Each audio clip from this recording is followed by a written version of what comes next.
छूत की बीमारी नहीं है,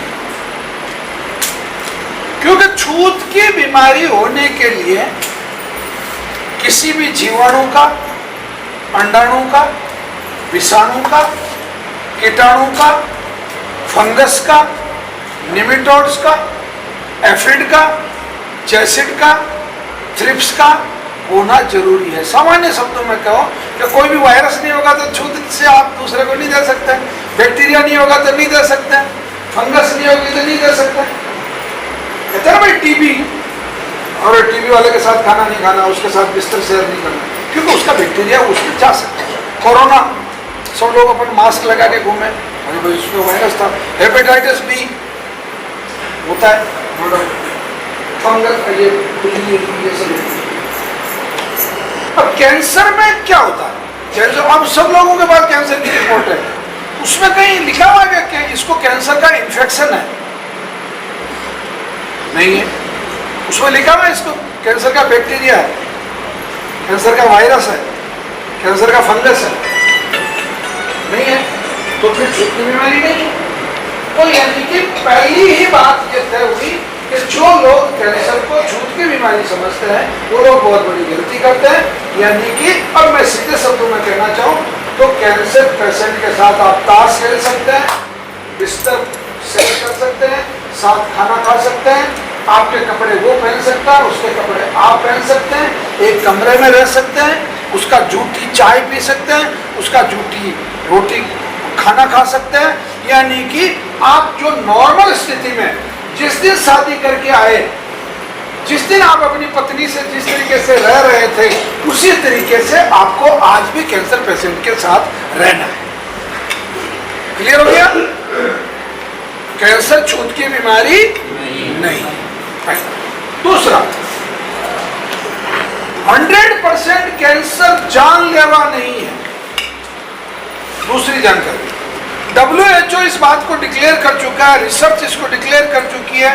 भारत के भी कई जैसे टाटा कैंसर रिसर्च इंस्टीट्यूट है, या अमेरिका का जो नेशनल इंस्टीट्यूट ऑफ हेल्थ है, जो NH, बहुत बड़ी संस्था है नेशनल इंस्टीट्यूट ऑफ, बिल्डिंग 10 जो जिसमें सबसे बड़ा जो रिसर्च अब तक कैंसर पे, या जो खासतौर से इम्यूनोथेरेपी पे, जो आज की तारीख में जिस इम्यूनोथेरेपी की आप कल्पना कर रहे हो, जिस कीमोथेरेपी की आप कल्पना कर रहे हो, या जिन जो ऐसी दवाएं, ऐसी औषधियां कि जो आपकी सेल को, समझना ध्यान से, आपकी कोशिका है, आपने कीमो ले लिया ठीक नहीं हुए, आपने रेडिएशन करवा लिया ठीक नहीं हुए, आपने जितने घोड़े खोलने थे खोल लिए ठीक नहीं हुए, तो उन्होंने एक नई रिसर्च पैदा की। वो रिसर्च लोगों के लिए इतनी अच्छी साबित हुई, उन लोगों ने इस चीज को साबित किया कि जैसे फॉर एग्जाम्पल आपको ब्लड कैंसर माना गया, तो आपके ब्लड में से उन्होंने कुछ सेल लिए,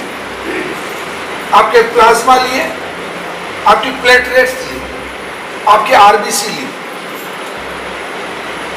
लेके उसको जो पॉजिटिव सेल थी, जो अच्छी कोशिकाएं थी, जो ताकतवर कोशिकाएं थी, उनको उन्होंने 100 ली मान लो, तो 1 करोड़ उनको बना दी लेबोरेटरी में, और लेकर आपको इंजेक्ट किया, मतलब आपकी बॉडी में उसको डाला, और उससे वो जो कैंसर की कोशिकाएं थी वो पिल पड़ी उस पर और उनको खा गई, और कैंसर में फायदा।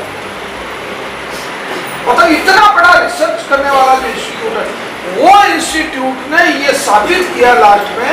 और आप अगर गूगल पे जाने के शौकीन है, या डिस्कवरी अगर आपको अवेलेबल है किसी को, तो मैं कह रहा हूँ, मैं रेकमेंड कर रहा हूँ आपको कि उनकी जो वो 3-4 जो स्टोरीज है, करीब 1 घंटा 23 मिनट की के आसपास है वो, और 3-4 स्टोरी देखना चाहिए। आपके दिमाग से कैंसर का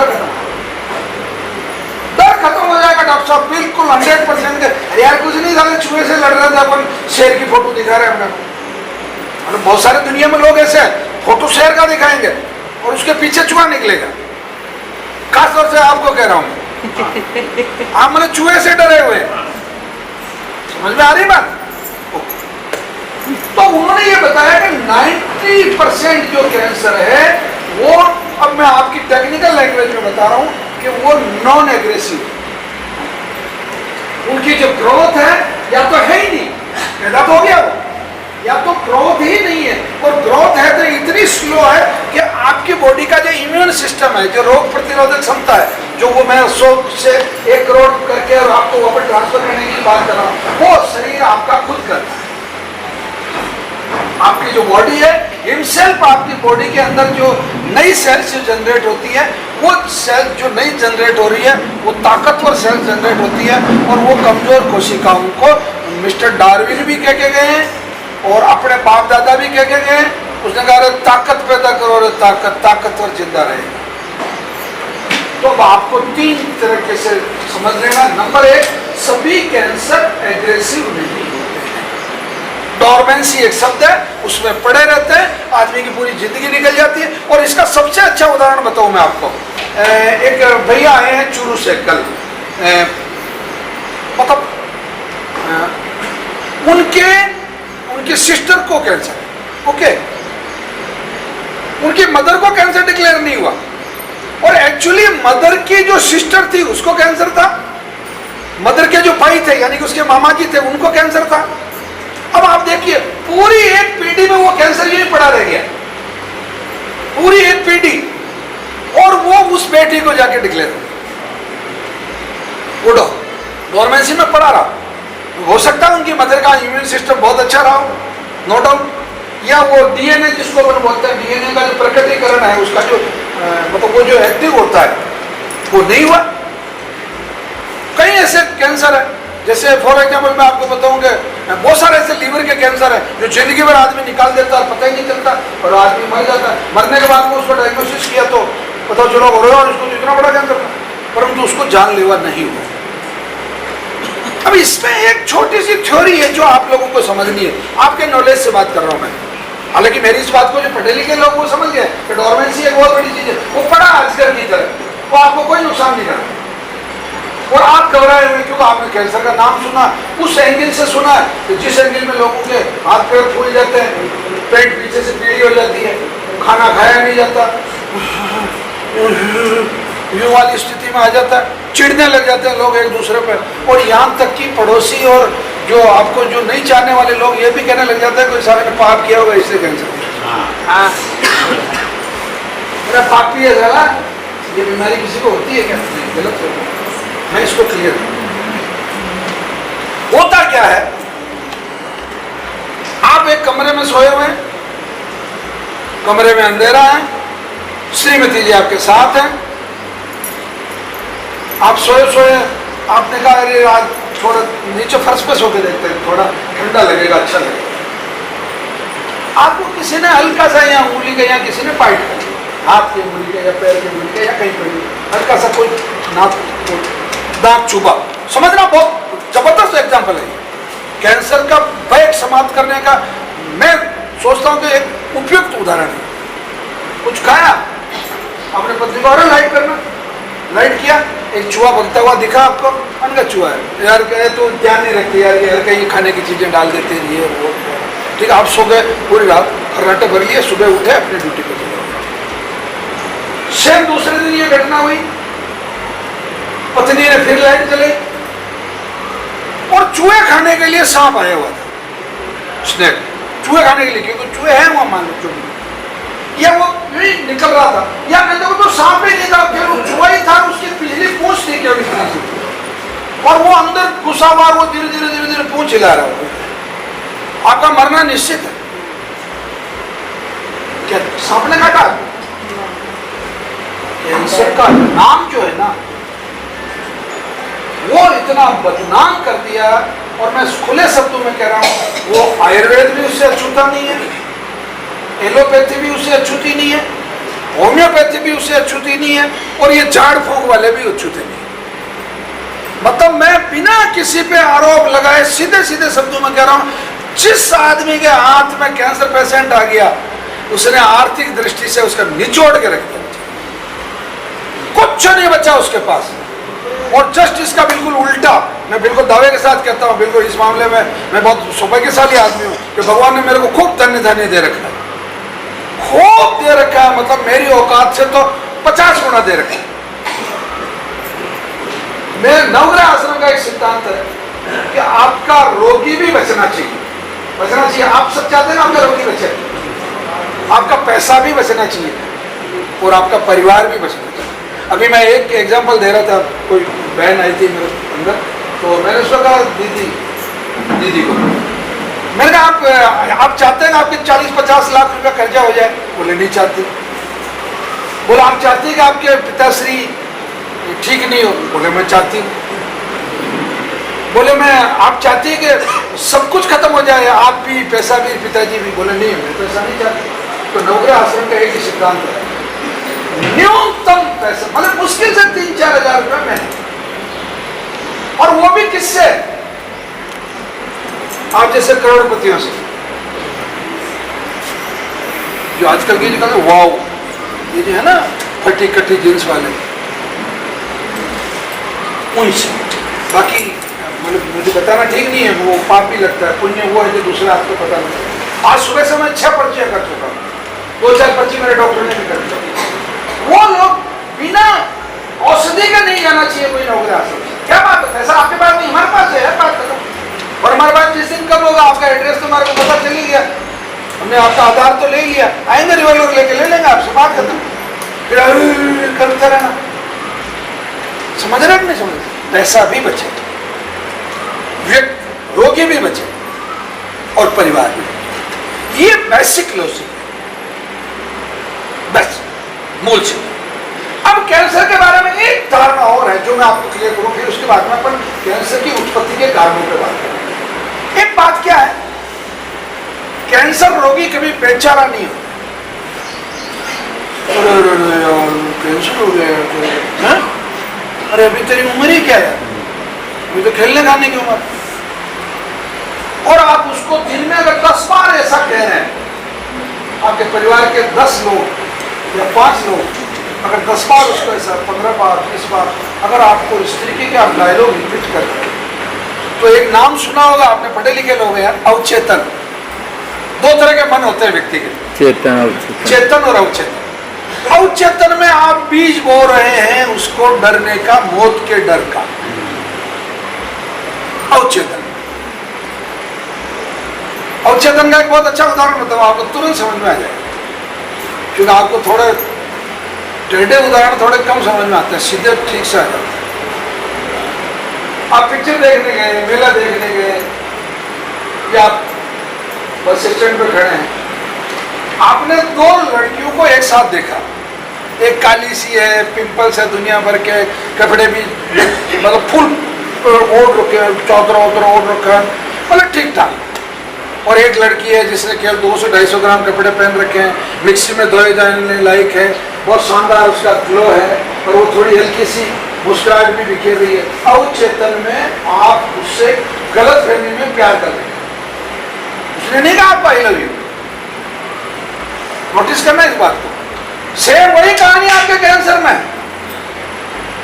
आप नहीं मरेंगे कैंसर से नहीं मरता आदमी, मैं दावे के साथ कह सकता हूं। उसके जो साइड इफेक्ट है उससे मरेगा। और साफ शब्दों में कहो तो वो डॉक्टर राजीव भाई दीक्षित ने तो बहुत क्लियर शब्दों में कहा, और उनकी पूरी जिंदगी की रिसर्च यही थी कि उन्होंने तो जिंदगी में कीमो किए हुए पेशेंट को स्वीकार नहीं किया, मतलब जिसका कीमो हो गया। हालांकि मैं ये नहीं कहता उन्होंने अच्छा किया बुरा किया, इतने बड़े वैज्ञानिक के लिए मेरा कमेंट्स करना ठीक नहीं रहेगा, परंतु मेरा व्यक्तिगत मन कहता है कि उनको कीमो किए हुए पेशेंट को भी स्वीकार करना चाहिए था। उनका ये स्पष्ट मान्यता थी कि कीमो जब हो गया तो पेशेंट के बचने के जो चांस है वो तो आधे रह गए। परंतु अब चूंकि विज्ञान बहुत विकसित हो गया, आयुर्वेद ने बहुत ज्यादा डेवलपमेंट किया, नई से नई मेडिसिन इजाद की है, तो निश्चित रूप से कोई डाउट नहीं इस बात में कि कीमो किया हुआ है, अब यार हो गया सो तो हो गया। अब उसका क्या इलाज है?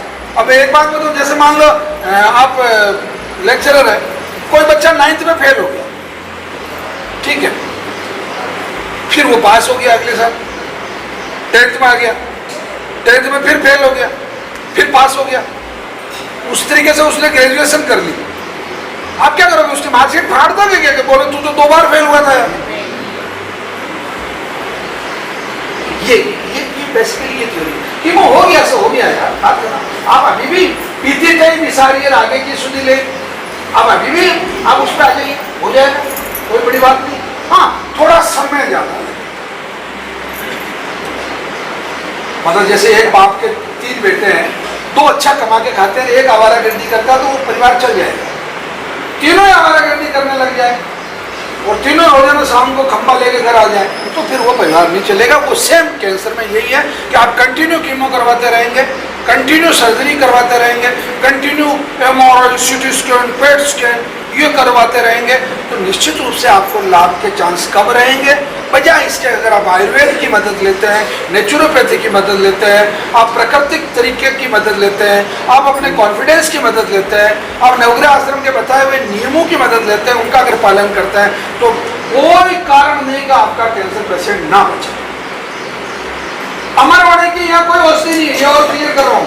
मुझे भी मरना है एक दिन, मतलब कल या परसों अखबार में आ सकता है या न्यूज में आ सकता है, मेरे चैनल पे आ सकता है कि वेज ही नहीं रहे। अगर ऐसी औषधि होती तो मैं तो सबसे पहले लेता। परंतु मैं ये निश्चित रूप से कह सकता हूं कि आपके रोगी को फायदा होगा, आपका रोगी ठीक होगा। और खुदा न खास्ता, हालांकि ऐसा नहीं कहना चाहिए, खुदा न खास्ता आपने 30 रेडिएशन करवा लिए, 45 कीमो करवा ली, पेशेंट का वजन 35-40 किलो रह गया, कंकाल सा बना दिया उसको। प्रयास किया आपने, यार यहाँ भी आए, आप दवाई भी ली, आपने दवाई भी दी उसको, और ठीक है, पर उसको नहीं बचा। परंतु मैं ये कह रहा हूँ कि आप अगले उस 45 रेडियल कीमो और 30 कीमो अगर आप रिपीट करते हैं तो शायद आपका घर साफ हो। आप क्या समझते हैं, जांचें बहुत सस्ती है क्या? आज का ही एग्जाम्पल है, आज एक मतलब एक जांच का एक मुश्किल से उसमें 5-6 कागज थे, 1.5 लाख रुपया लगा जांच में, 1.5 लाख। और हमारे यहाँ गांव में तो 1.5 लाख में आदमी आ जाता है। हाँ, अरे हाँ, हमारी ट्राइबल्स जो है ना, हमारे यहाँ की जो आदिवासी जाति हैं, उनमें एक झगड़ा प्रथा होती है। जैसे हाँ डॉक्टर साहब, हमारे यहाँ समझते हैं नाते जाना, मतलब पाश्चात्य संस्कृति के ठोकर मारते जा रहे, हम इतने एडवांस है क्या? होगा इंग्लैंड और अमेरिका, वो तो पता नहीं क्या लगता है। हमारे यहाँ तो बस अगले हुए बोलना भी नहीं आता, चल मैं तेरे साथ मेले से सीधा, और उसको क्या फोन जाता है, भैया मैं आज नहीं आ रही हूँ, अपना इधर हो गया। उसका झगड़ा 1 लाख रुपये होता। पहले तो एक पाटा देते थे, भैंस का एक पाटा लेके जाते थे, बोले ये इसका कंपनसेशन।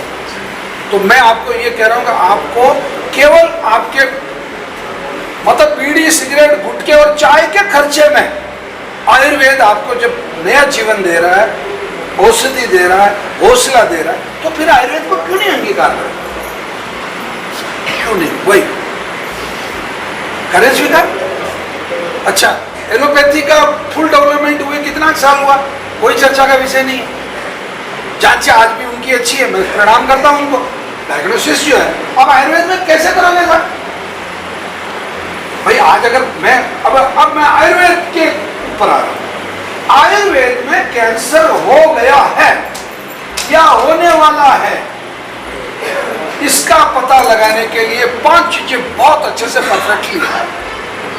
नंबर 1, आप ध्यान रखना हमेशा, अगर किसी व्यक्ति को कैंसर होता है तो सबसे पहला जो सिग्नल आता है उसकी शरीर पे, उसका ग्लो फेडअप हो जाता है, उसकी जो चमक है चेहरे की या मतलब चमड़ी की, वो चमक फीकी पड़ने लग जाती है, उसका वजन निरंतर कम होने लग जाता है, उसकी भूख बिना किसी कारण के धीरे धीरे कम होने लग जाती है, उसकी जो नींद है वो मतलब बिना किसी कारण के नींद उड़ जाती है।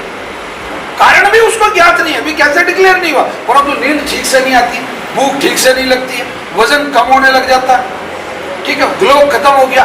और जिस अंग में गांठ है, जैसे ब्रेस्ट में, तो वो 21 दिन बाद भी, देखो आप एक बात को हमेशा अच्छे से सीख के जाओ, आपके मुंह में से खून आ रहा है, मतलब आपका में से खून आ रहा है, अगर वो 21 दिन तक नहीं रुकता, 3 सप्ताह, मतलब it means something is wrong. आप अपने फेफड़े का एक्सरे करवाइए, आपको कोई गांठ हुई ब्रेस्ट में, 21 सप्ताह में, अगर 3 सप्ताह में 21 दिन में वो गांठ नॉर्मल नहीं हुई, मतलब आपको जांच करवा लेनी चाहिए। मैं एफएनएसी की या बायोप्सी की बात नहीं कर रहा हूं, मेमोग्राफी करवा सकते हैं ना, मेमोग्राफी में क्या नुकसान आपको, या आप मार्कर टेस्ट करवा सकते हैं, CA 15.3, क्या बुरा? आपके जैसे लेटरिन में से, स्टूल में से खून आ रहा है कंटिन्यू, और अगर 21 दिन तक नहीं रुक रहा है तो आप क्यों भरोसे में बैठे रहोगे? मेरे को तो क्या अल्सर है साहब इसलिए हो रहा, मैंने तो मिर्ची खा ली इसलिए हो रहा, मैंने तो अचार खा लिया इसलिए हो रहा। आप एक बार अपने पेट की सोनोग्राफी और पेट सीटी या जो भी आपको जांच करवानी करवा लीजिए ना भाई। बस ये 5 चीजें सबसे महत्वपूर्ण है। 3 सप्ताह तक एबनॉर्मल एक्टिविटी, ग्लो का फेडअप होना, वजन का कम होना, भूख का नहीं लगना, नींद का ठीक से नहीं। अब कैंसर ठीक हो रहा आपका, इसका क्या पता लगेगा आपको? इनको सबको उल्टा कर लो, भूख लगने लग गई, नींद आने लग गई, वजन गिरना बंद हो गया, फिर धीरे धीरे वजन बढ़ना शुरू हो गया, ग्लो वापस सुंदर हो गया, वापस अरे यार सुंदर लग रहे हो यार। मतलब ये इस तरीके के। अब ये देखो दोनों बहनों में कितना अंतर है, जमीन आसमान का। छोटी है बड़ी है। हाँ ये देखिए हालत है। मतलब ये है सीधा सा, ये मेरा तरीका है नाश्ता मतलब आज तू टारगेट पे है क्योंकि तूने घर वालों को दुखी कर रखा। हाँ मैं तो मर जाऊंगी, हाँ उसका शब्द है, मतलब मैं तो मर जाऊंगी, मैं तो ठीक ही नहीं होंगी। क्यों ठीक नहीं होगी? क्यों अभी जिंदगी के मजे नहीं लेने क्या? वो देखो वो हमारे लेक्चरर मोदी ठीक होके बैठी है, अच्छी बात है, ओके दैट्स ऑल।